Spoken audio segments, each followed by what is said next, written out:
میرا سوال مولانا آزاد جمیل سے ہے جی پوچھیے. کہ مولانا صاحب میری والدہ کا انتقال ہو چکا ہے اور جو میرے والد صاحب ہیں انہوں نے نا دوسری شادی کر لی ہے، اور جو میری دوسری والدہ ہیں وہ ان کا رویہ میرے ساتھ بالکل بھی صحیح نہیں ہے، وہ میرے ساتھ بہت سخت لہجہ اختیار کرتی ہیں.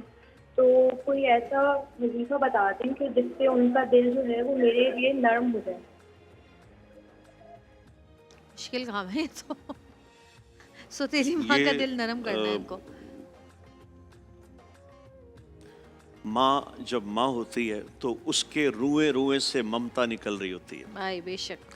جب وہ ساس بنتی ہے نا تو پھر وہ ایک عجیب ڈین بن جاتی ہے. کانسیپٹ ایسا ہے، اکثر نہیں ہوتا، لیکن وہ ہے نا کہ ساس بھی کبھی بہو تھی. تو جب ساس وہ بہو یاد نہیں ہوتی، وہ پریکٹس ان کو بھی ہوئی ہوتی ہے. ساس نہیں ہے، ماں ہے. اسی طرف آ رہا ہوں نا، اچھا جویریہ میں اسی طرف آ بہت رہا دور ہوں. سے آپ ٹرن لے میں کے آتے ٹرن ہیں. اس لیے لے رہا سیدھے ہوں، مجھے اپنی قوم کا پتہ ہے. ٹھیک ہے ٹھیک ہے ٹھیک تو ہے. یہ سیدھی قوم آپ کو لگ رہی ہے کہ ہم سیدھے. تو دیکھیں میں یہ کہہ رہا ہوں کہ جب بیٹی سے کوئی غلطی ہوتی ہے تو کہا کوئی نہیں، ہاں بہو سے ہو جائے تو بہت بڑی بات ہوتی ہے. میں عرض یہ کرنا چاہ رہا ہوں، گھر میں جو بچی ہماری ہوتی ہے نا، بچی وہ اگر کچھ نہیں کرتی، لیکن وہی بچی اگر بیاہ ہو کے چلی جائے، وہاں سارا کام بھی کر رہی ہو نا، تو کہنے کیے کیا ہے، کیے کچھ نہیں. اب بات ہے سوتیلی ماں کی. تو سوتیلی ماں ظاہر ہے ماں کا مقام رکھتی ہے، بہت بڑا مقام ہے ان کا.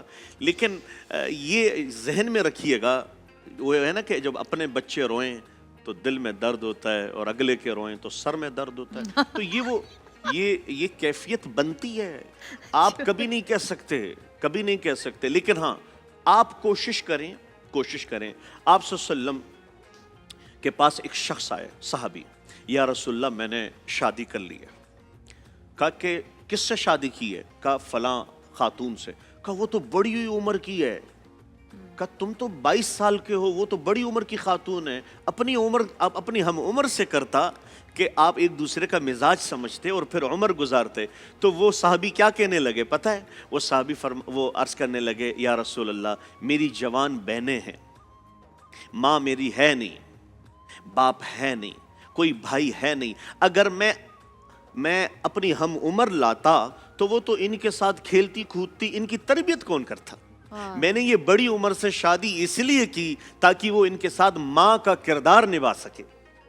وہ ان کے ساتھ بھابھی کا نہیں، ماں کا کردار نبھائے. تو یقیناً ان ماؤں سے بھی میں عرض کر رہا ہوں کہ اگر کوئی یتیم بچے، یا ہو سکتا ہے وہ شوہر ظاہر ہے آپ سے شادی کر کے وہ دوسرے بچے آپ کے پاس لے آئے ہیں، آپ یقین کریں میں نے آج ان ماؤں کو دیکھا ہے جن کی اپنی اولادیں تو نافرمان ہوتی ہیں، لیکن سوتیلی اولادیں ان کی فرمانبردار ہوتی ہیں. حتیٰ کہ اسی سال میں نے دیکھا تھا انہیں حج اور عمرے کروائے، ان کے لیے رو رو کے دعائیں مانگ رہے ہیں، اپنی اولادیں نہیں، سوتیلی اولادیں. تو کوشش یہ کریں کہ سوتیلی اولاد کے ساتھ بھی آپ وہ سلوک بھی کریں جو ان کی آپ سے ایک امید ہے، ایک آس ہے.